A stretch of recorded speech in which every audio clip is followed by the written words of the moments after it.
Welcome to everybody for our meeting of Gems from the Wisdom Traditions. For this meeting's topic of egotism and compassion. This is a topic that is something very much considered by the Buddhist tradition. And we're very fortunate to have with us today a professor of Asian Studies at Kapiolani Community College of the University of Hawaii system. And I'd like to introduce you to Robin Fujikawa, who has as his maybe favorite philosopher, I think I've heard him say, someone named Dōgen from the Zen Buddhist tradition.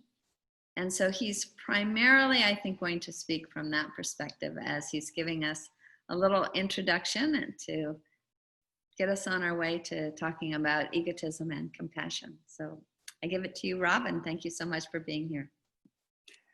Thank you very much, Renee. A little update to that kind introduction.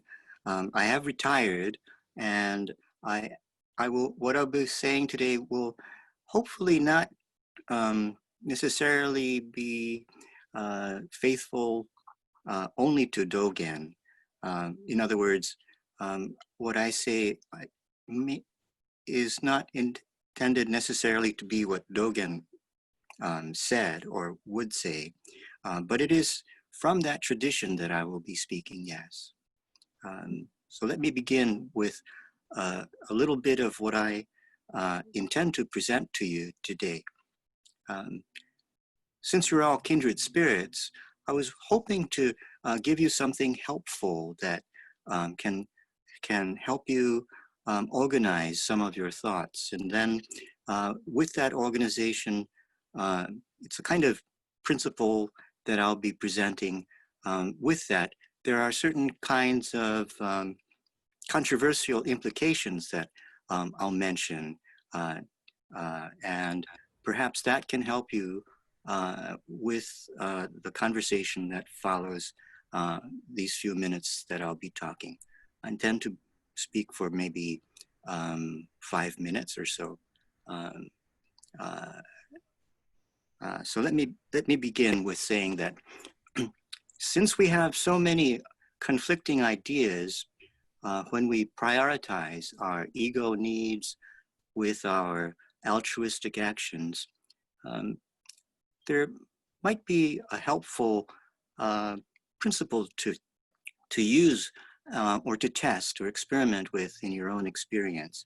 And I suggest one called, one I will call an identity leap.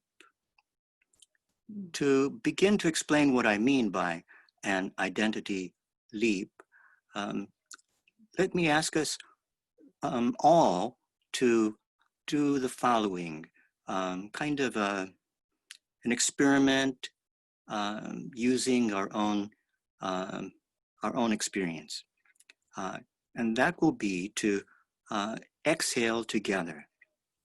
Let me explain. Okay, in a moment, I'm going to ask every one of us. I hope you're willing, if you're willing to exhale, and at the bottom of your exhale, there's a little bit of air still left in your lungs. And I'm going to ask you to push that a little bit of air out as well.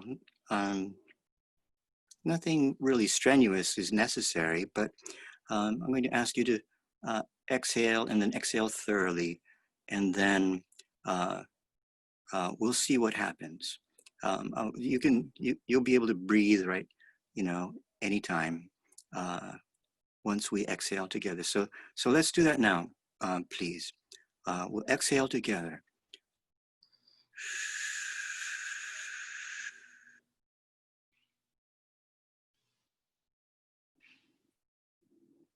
At the bottom, push out a little more. Little more.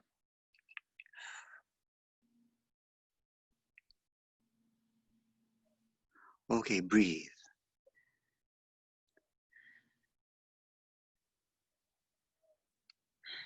The you that exhaled just now, I'm going to call the small you, for a reason that will become clear in a moment. But notice that the small you was in control and was able to do as instructions indicated, to exhale, and then even past the point of comfort, he exhaled some more. And it required some effort.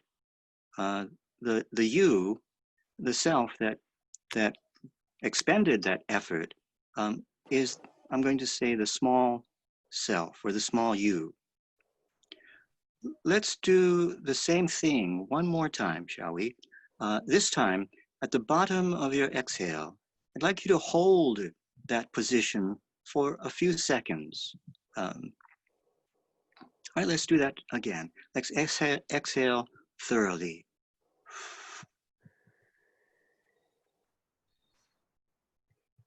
At the bottom, force out a little bit more,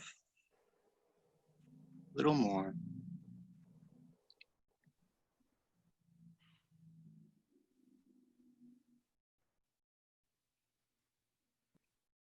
Okay, you can breathe. Notice that at the bottom of the breath, there was this inhale that came in. Did you all feel that inhale? Now, if we look at our experience, I think we can find that no amount of effort on our part could have held back that rush of new, fresh air. Now, it's a huge, huge force that I don't think we could hold back for any length of time. And even if we did, we might pass out, and then we'd, breathe again. And so this new, fresh influx of air was breathed by, I'm going to call a you that's not the same small self, but it is the you or the self that is huge, or at least very, very inclusive. It includes the air molecules and the cell metabolism and the gravity that holds the air and the plants that create the oxygen. And it includes all of these things as the doer, the performer of that genuine breathing. Now, the same would hold true if we inhaled. The same kind of small self would do a certain amount of exertion and effort and proceeding under control to control the body and what you do. But then there's a switch over to something bigger that shows us we're not really, in our small self, we're not really doing the real breathing, or we're not really in control. It's not our effort that is going to be doing this all the time. And I'm going to call that doer of the real breathing, the genuine breathing, the big you, or the big self. So if we accept this for a moment, I'm going to use this as a metaphor to take a look at compassion and to egoism or egotism. And perhaps that could help us in understanding some of the relations that we are juggling as we think about egotism and compassion. One thing I'd like to point out at this point is that there is a huge difference between not only the size of these two selves, but there's a huge difference in power. The small self has a lot of effort and control and ownership.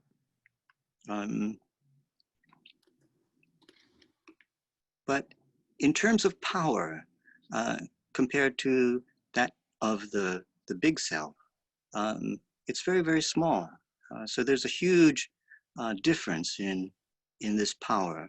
And that is why I call this a leap instead of a kind of transition. We're going to use this notion of a shift in power to talk about compassion. So let me start with making some generalizations about compassion. Compassion is performed not by the small self, but only by the large self, the big self. In other words, there is a kind of leap of identity that is needed to understand what we're talking about when we talk about compassion. In a sense, there's no amount of effort that the small self can perform, can produce, that would produce compassion. It would be something like compassion. I might, that kind of effort that the small self might expend might result in something I might call compassionism, for want of a better word, but it's not really compassion. Compassion brings us in the direction of a big reality. And from that, just being existent, there is not only a status, but there is a huge amount of energy that gushes forth. I'm going to call that gushing energy, the closer we get to this big reality, I'm going to call that joy. And it is that huge joy that comes with the big self, getting, in our transition towards something that is a big reality. It is that huge gush of energy that drives compassion.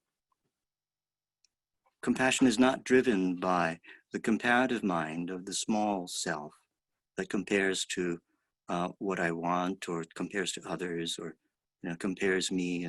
That might be condescending, or it might be disgusted with what is pitiful. That kind of action might resemble compassion, but is probably what I called earlier compassionism. The question that one needs to ask, I think, according to this hopefully helpful principle, is not whether we should tend to our ego needs first or our altruistic actions first, but I believe the question that needs to be asked more profitably, fruitfully, is it the big self? Is it the small self? And that kind of question, we can look to for clarity as we examine our own experience, just as we did a moment ago with our breathing. And that's all I have to say, actually. So let me mention now some implications of this identity leap, kind of what I'm calling an identity leap principle. Some implications that might be controversial, and that might help discussion as well. One implication of this that I'm suggesting might be helpful, might not be so helpful after all. And one implication is that that compassion is not interpersonal. It does not occur between small self and small self, or it doesn't occur between ego and ego. And compassionate action is thoroughly, how shall I say, non-dualistic, I guess, is a proper, is probably helpful. So let me give you an example. The inrush of fresh new air that we all experienced a little while ago, I'm calling compassionate. It was fresh and new and genuine and 100% issuing from a big reality. And that is exactly how compassion is in the sense that I'm talking about. Another implication that might be controversial is that love and compassion are on opposite sides of the leap. They're not the same thing, and they're not performed by the same self, but they're on quite opposite sides of the leap. Another controversial implication might be that love and egotism are moral siblings. That is, they're pretty much the same.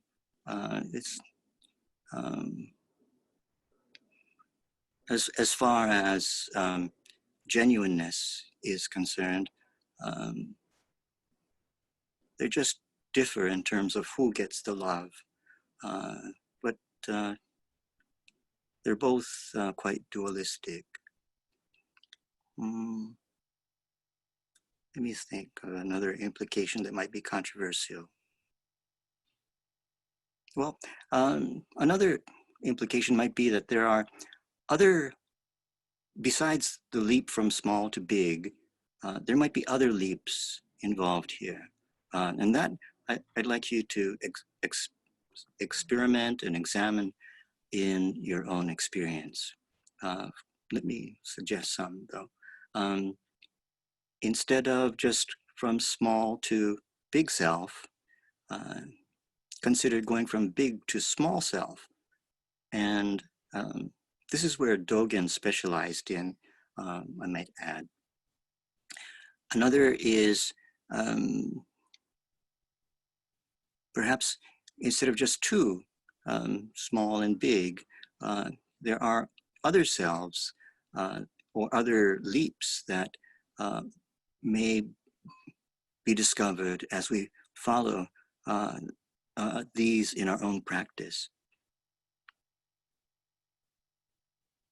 So let me conclude now by saying that instead of relying upon authority, such as Dōgen or Buddhism or someone else, whatever is universal truth can be found and authenticated in very commonplace, everyday, here and now personal experience, such as breathing.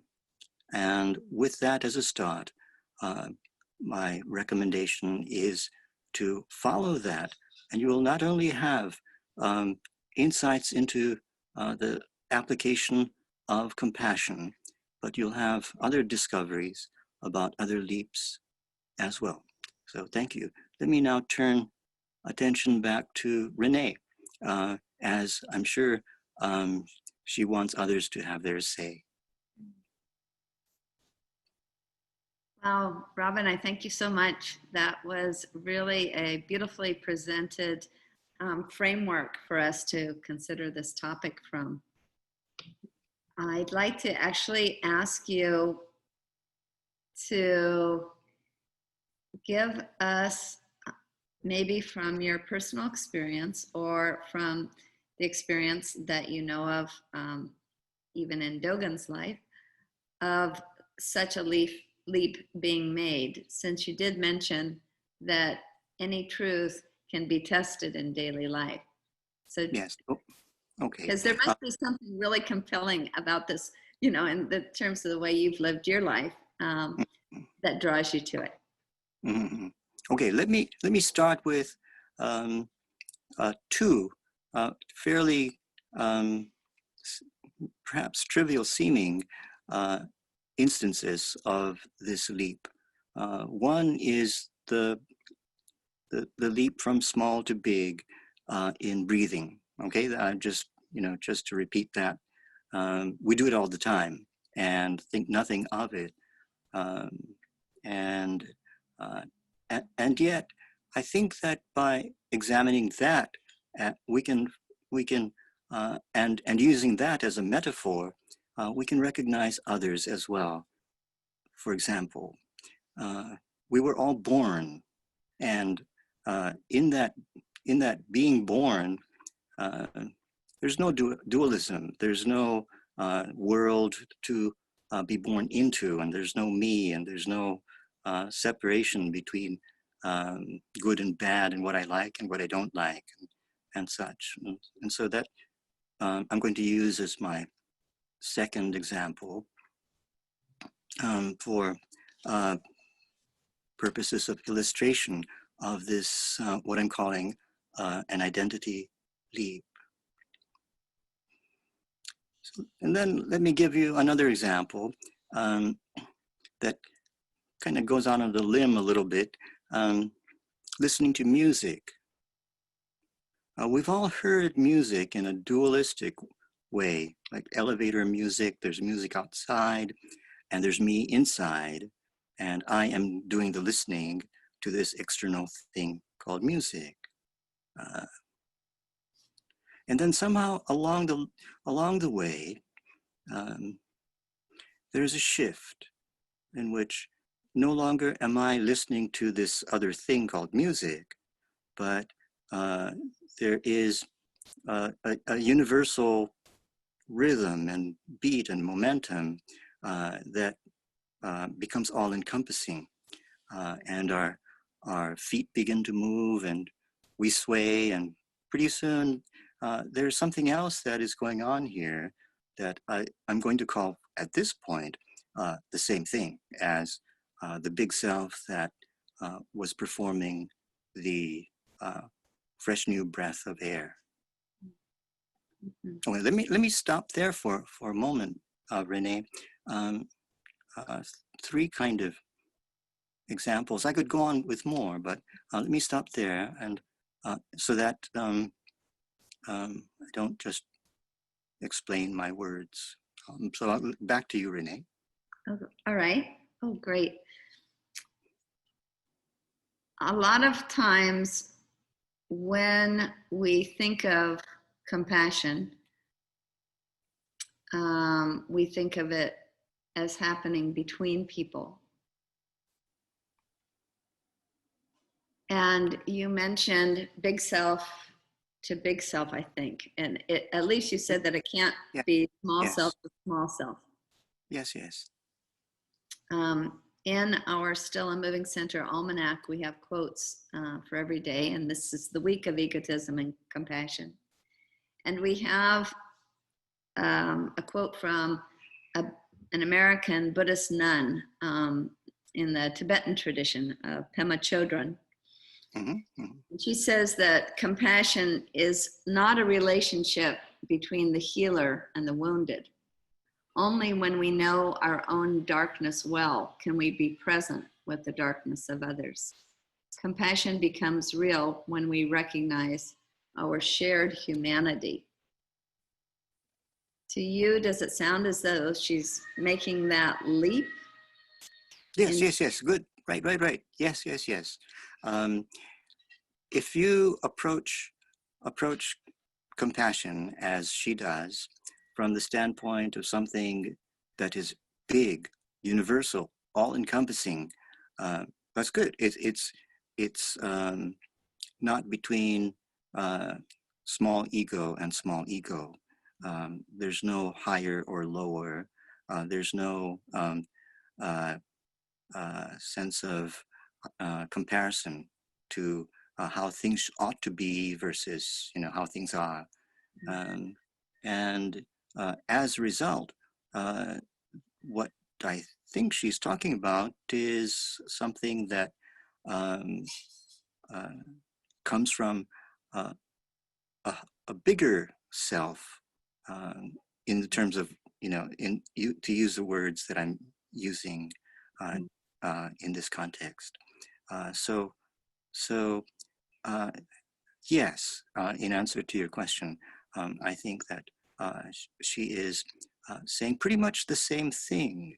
Um, um, but her audience is an audience of listeners who are probably, my guess is, a little bit more dualistic than this audience here. And so she's still talking about between, as I recall. Um, in non-dualistic compassion, such as manifest in, say, a flower blooming. There's no between, in my understanding. Mhm. What do you think? I think we should throw it open.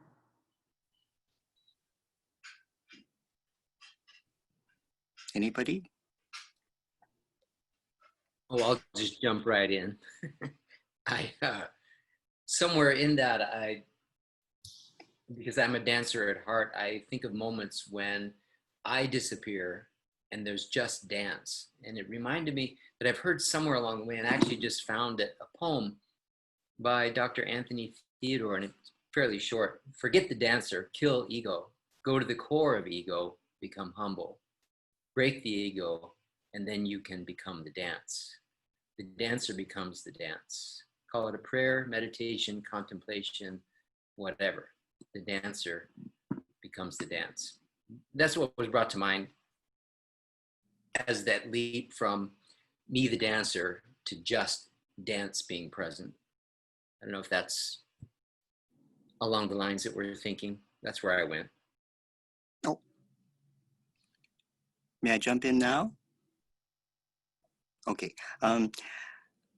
Yes, precisely that kind of shift occurs in our experience. And that is where our own activity, our own movement becomes like a meditation cushion in which we can discover things that are connected, things that are, lead us to other things. And let me give you an example of what I mean. When there is just the dance, I believe you will be able to also discover a power, something that is not just a thing called dance, but there's this energy, this fluidity that is beautiful and right on, that takes over, and more than just facts. There is this shift in power source, shall I say. How does that sound, David? Immediately, the word you brought up earlier, joy, comes to mind for me. That's the Yes. And that joy issues from a huge reality. It does not issue from a comparative matching of what I wanted and what I get. This joy is something that is, I'm going to say, discovered in what dance really is. There's something inherently very joyful about the real thing. What do you think?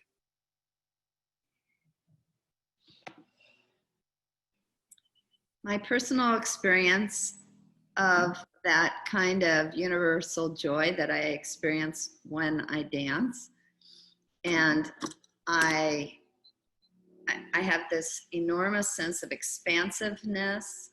Yes. And any small nagging worries and fears and stuff that completely drops away. Yes. And every being I look at while I'm in that state, I don't know, I feel as if they're part of me. Yes. Exactly. And I'd like you now to consider that to be compassion. that kind of joy that pushes, or well, it doesn't need to push, but that kind of joy that gushes forth as dance, as beauty, as this joyful movement. Joy, the movement that comes with that joy is almost irrepressible.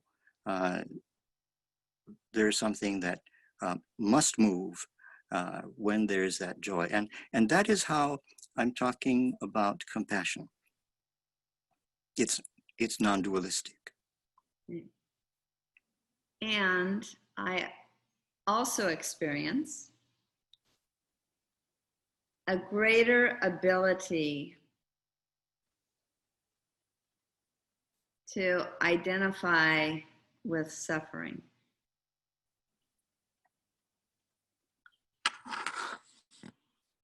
In a way that it's not my joy, that joy wants to rush in to fill it, to make it, that suffering, to like transmute that suffering into the same joy. Kind Yes, of and the way that water naturally finds its way down.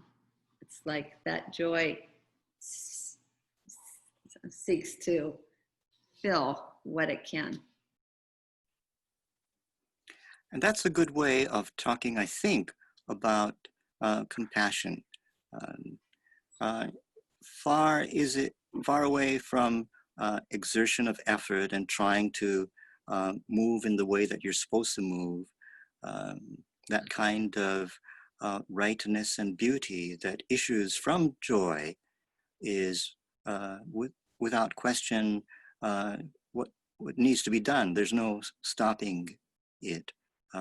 There's no trying to match something. And if we put it in terms of compassion, there's no condescension, there's no disgust, there's no pity, there's no sense of outrage that such and such is the case, and so we're trying to do our best to remediate that. Instead, there is an unstoppable expansiveness. That's a good word you use, I think, to describe compassion. There's an expansiveness that is very powerful, beautiful, and joyful. Mm-hmm.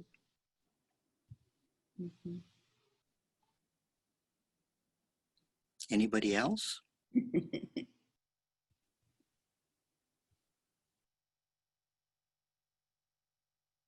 Give you 5 more seconds. How is love opposite? Because your description of compassion sounds like love. I see. Thank you. This is Sharon. Hi, Sharon. Yeah. Hi. Hi, Sharon. Well, this is where I need everybody's help. This is quite controversial, and it needs to be, tempered, I think, against reality. So, so let me start and see if I can convince myself in an effort to answer your question. When I say I love you, there's the I and the you. There's the action that connects these two. It's a little awkward for me to say I compassion you, or at least it wouldn't. Somehow it would kind of break the mood, I think, and it would generate kind of more question marks than happiness on the other side. So I think that one answer to your question is that love is quite dualistic and ego-based. It's the kind of action that I perform for something that's other than me. Compassion, on the other hand, cannot be that kind of dualistic subject-object, subject doing something to the object, you know, cherishing or owning or possessing or controlling, having rights over the other and such. I'm kind of setting up a straw man, I think, in talking about love that way, but I think it starts to answer your question. And I'd like you to explore that possible difference between love and compassion in your own experience. Perhaps kind of exaggerating the difference as I probably am right now in order to pursue this further. But yes, I do think that they're quite opposite one from the other.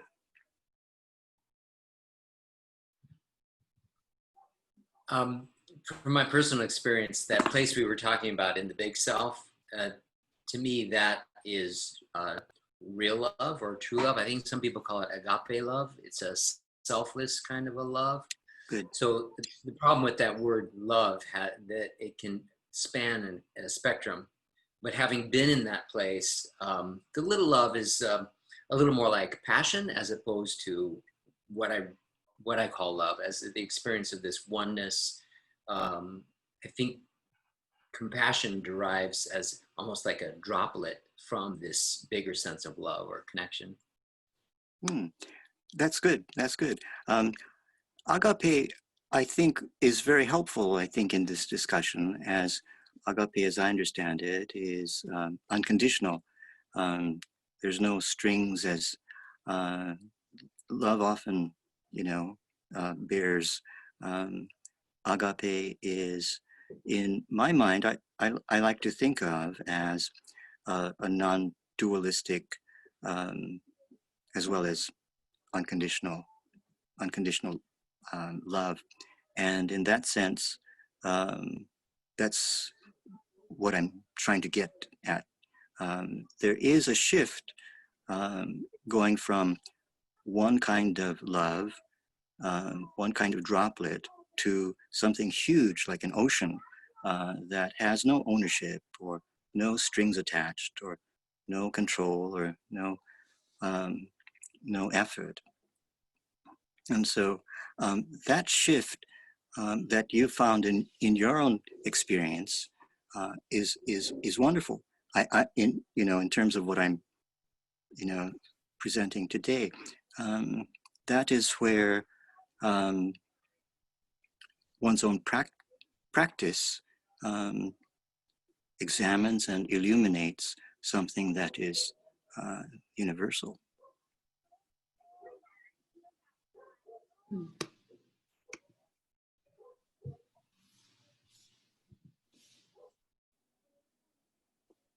Question, if I may. Robin, I was struck by something with everyone's comments, and I don't know, I guess just the issue of compassion, and there's something about, well, there's a constant flow, of, at least for myself, thinking about, my actions, what are they, what is the motivation? Let's take, for example, love or compassion. If I'm giving a gift, is it out of true, for someone's birthday, is that out of true love for that person? Or is there another dynamic operating in the background? Sometimes there's many people, it's a big party, there may be an element of competition that even arises. So I guess it's probably just mindfulness, really, but thinking about, the world that we inhabit, there is no self. And yet we live in a world built on selves, and we're constantly confronted by them, whether it's the self we're creating or the self that others are presenting. And so to acknowledge that, I guess, and participate in it, and with a little bit of humility, with a little bit of humor, because the universal truths are so vast, and there are these and then there's the relative world that we live in, you know. So there's no self. We don't need to celebrate somebody's birthday because there is no self, there is no birthday. But on the other hand, you know, if they don't get the birthday card, you know, especially if it's somebody younger, they would be upset. So I don't know. I guess I try to use that as a benchmark as I think about that, you know, expanding compassion within my own heart, you know. That's all.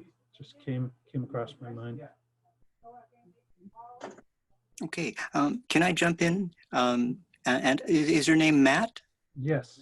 Okay, Matt, very good. You're using gift giving and gift giving at parties, even under different, contexts, social contexts. That's very good. You're examining, well, what is the motivation? What is the nature of this act right now? Is it good, bad? Is it me, or, you know, am I trying to be something other than I am? And so real life and particular very specific circumstances become the site of this kind of examination. Here's what you might consider pursuing as you play with this possibility of different kinds of motivations. Play with the idea that you are already enlightened. You are already at this point of no self. There's no striving necessary, but your actions come from that already achieved. Things are as they are, such as they are, as they should be, perspective. In other words, continue your questioning and examination, but shifting standpoints to a standpoint of the already achieved.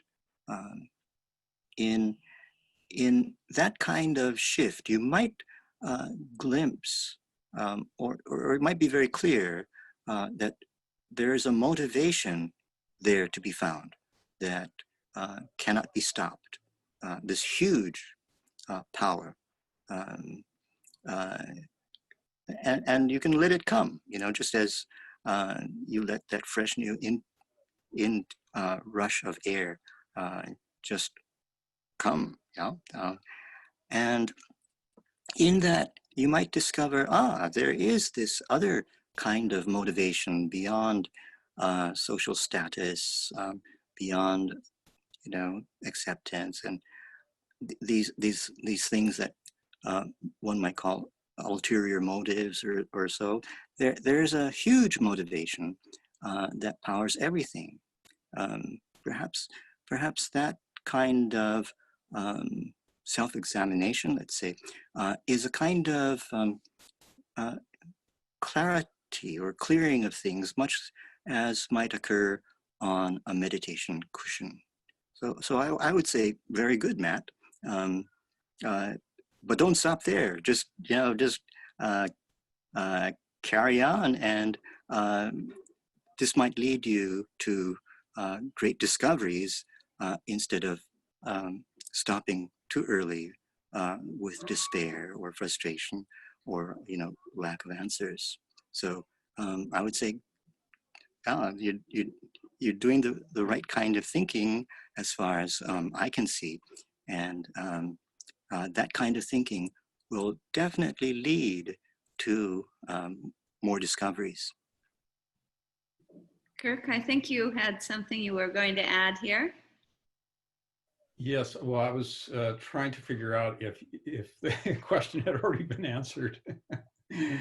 But it's very much related, very much connected with the last comment. So, but, you know, of course, in Buddhism, the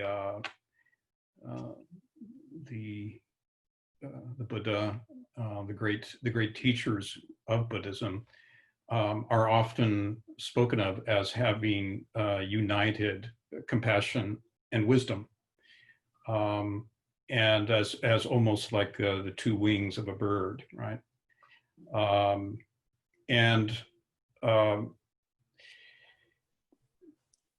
they what initially may seem like perhaps a dualistic conception of enlightenment, this is compassion on one hand and wisdom on the other, is eventually united.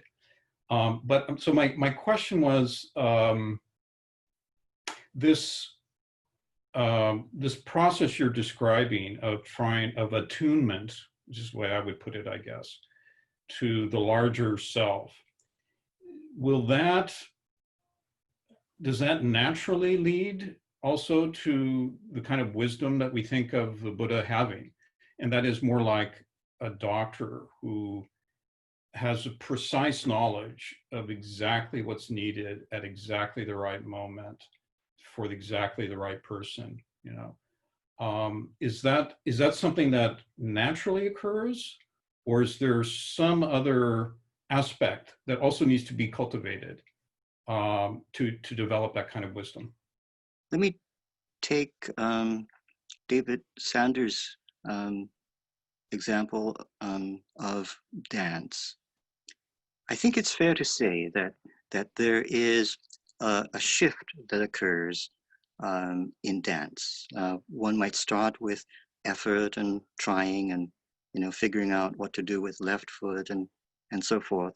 But after a while, there is a way in which there's music that is all-pervading, and one cannot help but move.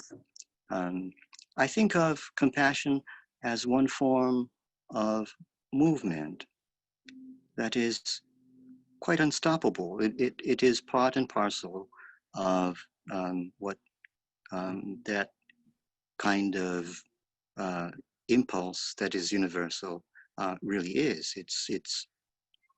It bursts out in movement, and that bursting forth is kind of intrinsic to what I hear as wisdom or reality or true self, and you know, it bursts forth, it gushes forth in a way that should not be stopped. However, that being said, it does take practice to have that movement and that compassion, you know, fine-tuned so that it is appropriate to the circumstances. So there is that fine-tuning of that attunement, one might say. As far as this identity leap, getting back to this that I started with, I think there are a lot of problems that will kind of solve themselves. That movement, relation to wisdom or, you know, reality, may seem like a problem at the beginning, but as in our breathing exercise, it solves itself. There's a contradiction, definitely, but it solves itself in an unstoppable way. And my suggestion is that we not get in the way. You know, we be amazed along with everything else that happens. In terms of your question, I think some of this, you know, solves itself. Well, I hope that starts to begin to count as an answer to your question. I've done a lot of studying on the topic of discipline and freedom in my personal life, as well as studying things that happen in the world. So my personal experience, since you mentioned these universal truths being testable in daily life, that it takes a certain amount of effort to be able to fly. You know, you run along the runway until finally you're up to speed, and then that takeoff can happen. In bicycle riding, I'm not a bike rider, but I understand that it happens that you have to get up to a certain number of revolutions per minute. And then once you do, you've achieved a speed that is relatively effortless to maintain.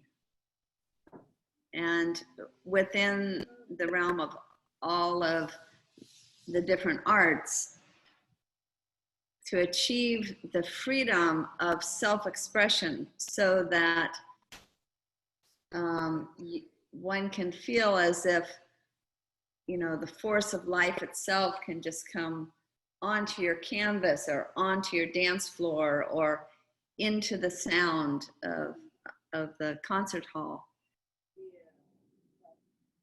requires a lot of discipline of that small self until it seems that there can be this breakthrough and the larger self now has room to play.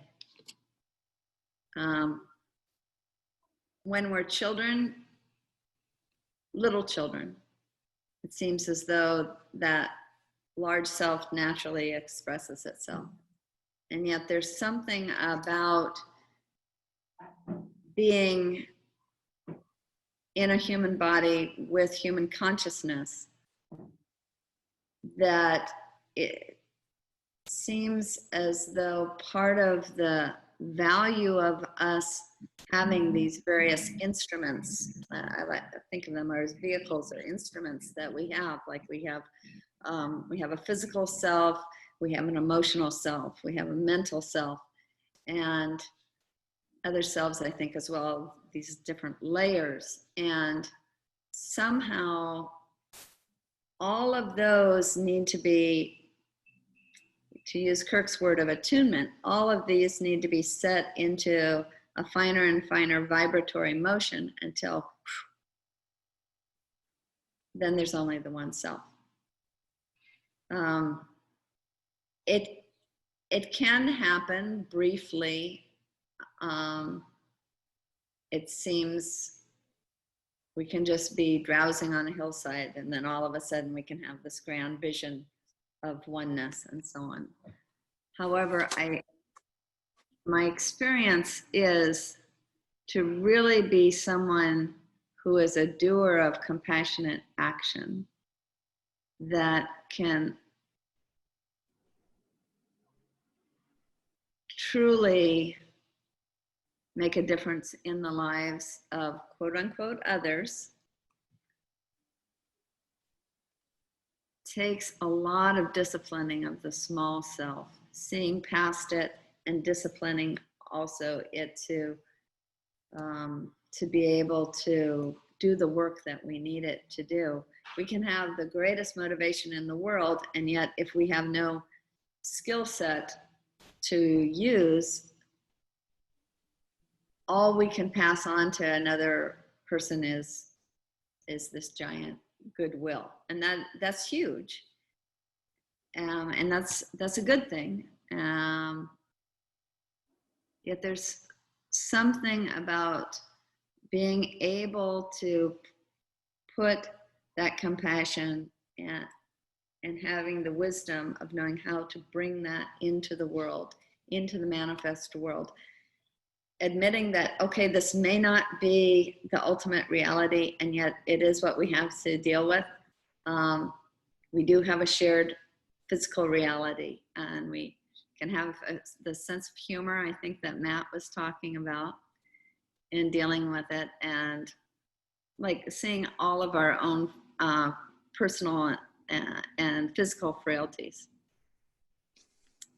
There's something valuable, it seems to me, about disciplining this small self to recognize and make way for and vibrate up to allowing that larger self to come through and into being able to make a difference in the world. Bravo. This notion of effort on the part of the small self, following instructions and going against the grain and doing what one is told must be done as a method, let's call discipline, is necessary for this kind of migration, as you well put it. As we migrate and there are preconditions for this migration, which might include focus and some kind of method. This migration goes in two ways. The way up is also the way down. In other words,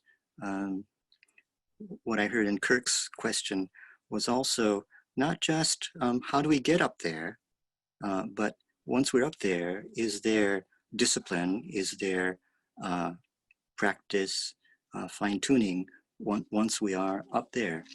And I think there's a remarkable symmetry, a remarkable mirror-like image between the two, the way going up and the way going down. And the answer is yes. Discipline and effort and preconditions are necessary.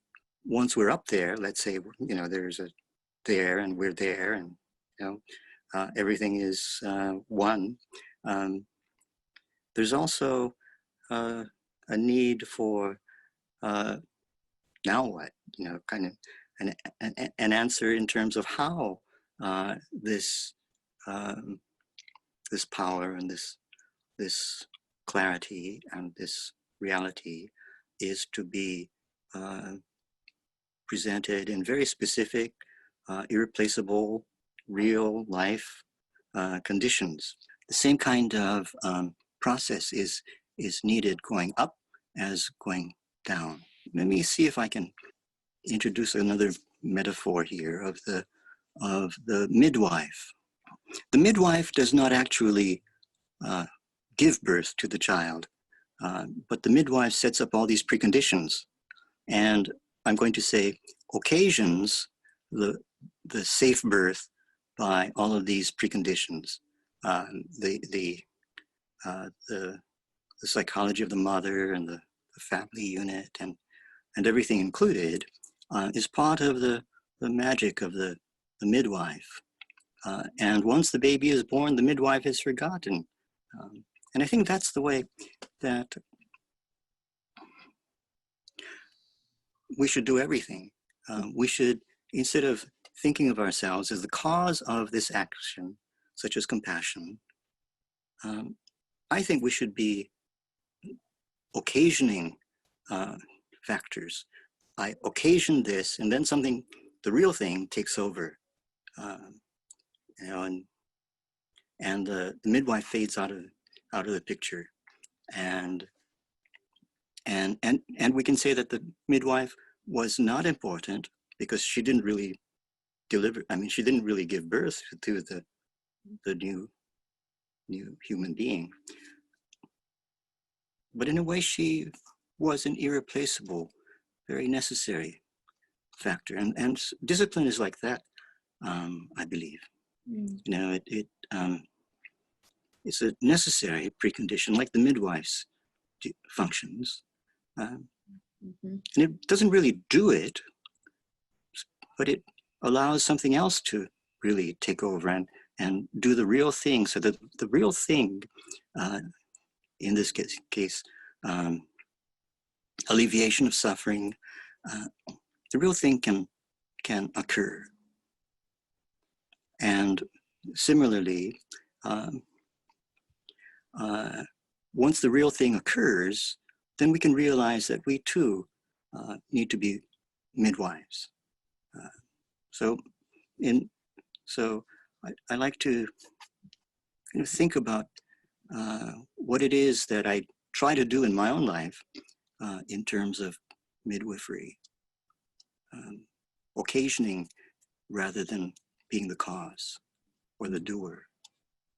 And that has helped me understand, parenting or teaching or baking bread or, healing a headache. I'm not the doer of the deed, but merely the occasioner, and it requires quite a bit of knowledge and practice to be a good occasioner. And even in my understanding, even the Buddha missed the boat after his enlightenment, in terms of, well, according to some stories of the Buddha's life, after his enlightenment, he was visited by his friends, his colleagues, who traveled with him in his search through the forest for a breakthrough. And as this story goes, in my understanding, he answered their questions in a way that was so direct and so fresh and so honest, and to their questions about what was enlightenment and how did it feel, and what is it that you saw, and what difference does it make, and such. And he answered those questions in such a direct way that he talked and talked for hours. But alas, his words fell upon uncomprehending ears. They couldn't understand what he was saying. And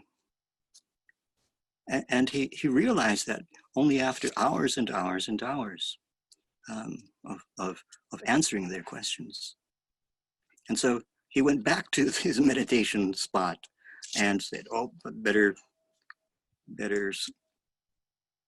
get my act right. And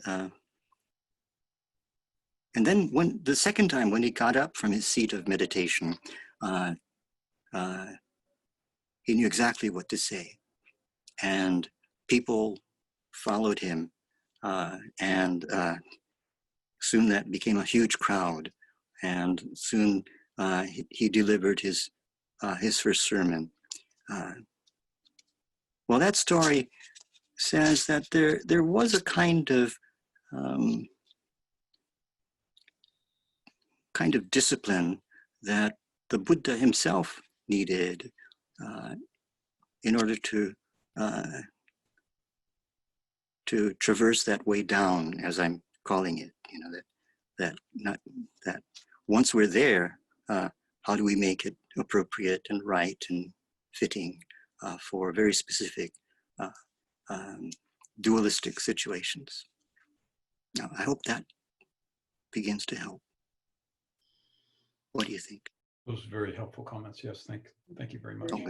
Yes, extremely helpful. We are reaching the top of the hour, and I just wanted to make sure that anybody who would like to got to make a final comment, a final share, something that perhaps you got out of our discussion today that would help the rest of us. We'd love to hear from you. Well, I would just like to ask a question, because the midwife is very ideas as midwives, because people do operate with ideas, and then from the ideas is how they act. So if they're involved in a rationalized selfishness, which we seem to be very good at these days, or dualism in one form or another, when I know that's a big subject, what is the role of ideas, but at least could you say that right ideas, or ideas we've thought about, at least with logic and reason, is a midwife? Oh, yeah. Wonderful question. All right.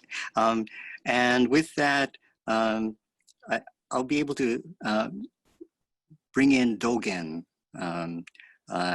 as Renee mentioned Dōgen, and I want to kind of realize some expectations about connections to Dōgen. Yes, in answer to your question, doing the right thing, rationally and such, and following the instructors, guidance and such, in a very dualistic, way, is certainly very helpful in avoiding certain pitfalls, and so there is a way in which reason and logic and words and very dualistic ways of thinking and speaking are very, very important in order to help one skirt the dangers and the areas where one could get stuck, and